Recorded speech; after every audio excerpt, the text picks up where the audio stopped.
పౌరులందరికీ మరింత మెరుగైన సేవలు అందించే విధంగా రైతాంగానికి ఏ విధంగా మేము కృషి చేసి అండగా నిలబడ్డాం. అదేవిధంగా మహిళలకి ప్రత్యేకంగా రాష్ట్ర ప్రభుత్వం నుంచి మేము చేసిన కార్యక్రమాల గురించి మార్చి 31వ తారీఖుకి ఒక చాప్టర్ ముగిసింది కాబట్టి ఆ వివరాలు మీ అందరితో పంచుకోవడానికి ఈ రోజు నుంచి మళ్ళీ కొత్తగా ప్రారంభమయ్యే రెండో విడత గురించి మీతో వివరించడానికి ఇది ఒక చక్కటి అవకాశంగా మేము భావించి ఈ పత్రికా విలేకరుల సమావేశం ఏర్పాటు చేశాం.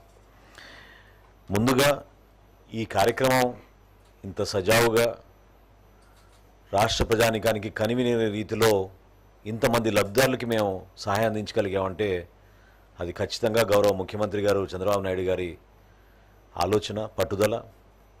అదేవిధంగా ప్రతి అడుగులో కూడా రాష్ట్ర ఉప ముఖ్యమంత్రి గారు పవన్ కళ్యాణ్ గారు ఖచ్చితంగా పేదరికంలో ఉన్న కుటుంబాన్ని మనం ఆదుకోవాలి అనే తపనతో పనిచేసిన తీరుతోటి ఒక మార్పు మేము తీసుకురాగలిగాం. ముందుగా రైతాంగానికి మేము అందించిన సహాయం గురించి ప్రస్తావిస్తాను. ఖరీఫ్ మాసం నిన్నటితో ముగిసింది. ధాన్యం కొనుగోలు గతంలో ఎప్పుడు లేని విధంగా 35,93,443 మెట్రిక్ టన్నులు ధాన్యం ఖరీఫ్ మాసంలో కొనుగోలు చేశాం. ఇది కేవలం కొనుగోలు చేయడమే కాదు, ఒక కొత్త ఆలోచనతోటి, కొత్త విధానాలతోటి, సంస్కారాలతోటి ఎప్పుడు లేని విధంగా రైతుకు ఒక భరోసా కల్పించి 48 గంటల్లోనే మీ ఖాతాల్లోకి నగదు జమ చేస్తామని మాట ఇచ్చాం. కానీ వాస్తవంగా 24 గంటల్లోపే 8,279 కోట్ల రూపాయలు మన రైతుల ఖాతాలోకి రాష్ట్ర ప్రభుత్వం నుంచి మేము జమ చేశాం. సంస్కరణలో భాగంగా గతంలో ఎంత దుర్మార్గంగా వాళ్ళకి కావలసిన మిల్లులకి ధాన్యం తోలుకున్నారో, ఏ విధంగా అవినీతి జరిగిందో, ఏ విధంగా రైతుల్ని 5-6 రోజులు మిల్లుల దగ్గర పోయి పడిగాపులు కాసి లారీల కింద నిద్రపోయిన పరిస్థితుల్ని దాటే విధంగా ఒక కొత్త మార్పు తీసుకొచ్చాం. అన్నిటికన్నా ముఖ్యమైనది రైతుకి అవకాశం కల్పించాం.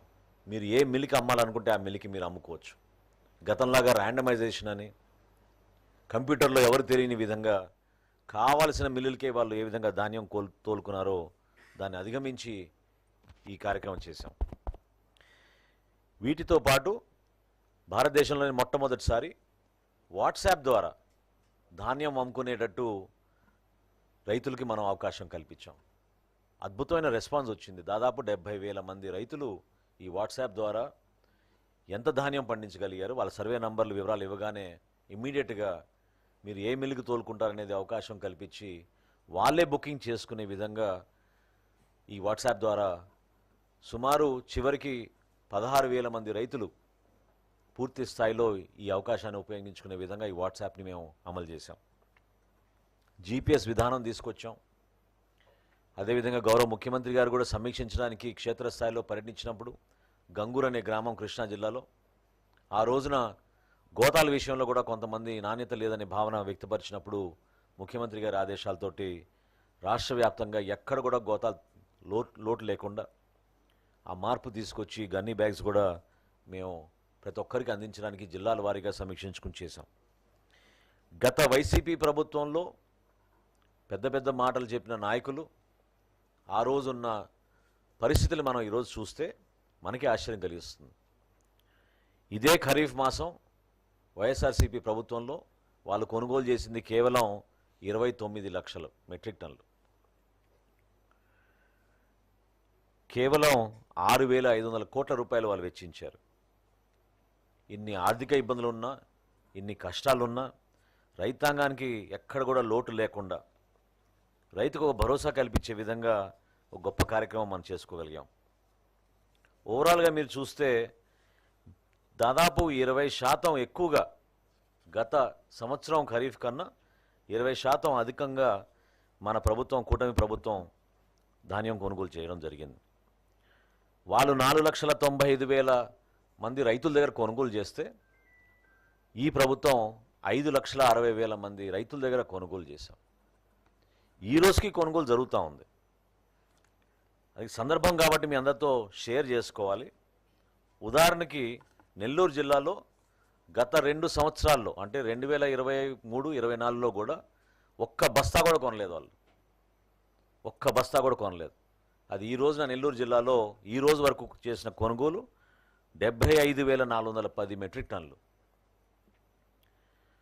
కృష్ణా జిల్లాలో 6,09,000 మెట్రిక్ టన్నులు మేము కొనుగోలు చేస్తే వాళ్ళు 4,95,000 మెట్రిక్ టన్నులు కొనుగోలు చేశారు. అంటే 23% అదనంగా మేము కొనుగోలు చేయగలిగాం.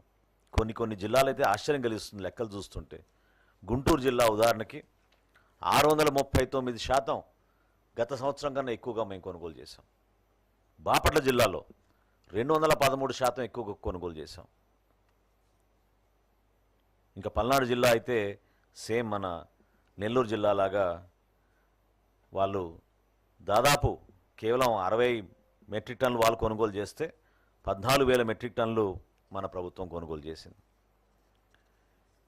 వీటితో పాటు నేను ఇందాక అన్నట్టు ఒక కొత్త ఆలోచన, రైతుకు భరోసా కల్పించే విధంగా చాలామంది రైతులకి 5-6 గంటల్లోనే నగదు వాళ్ళ ఖాతాలో జమ అయిపోయినాయి.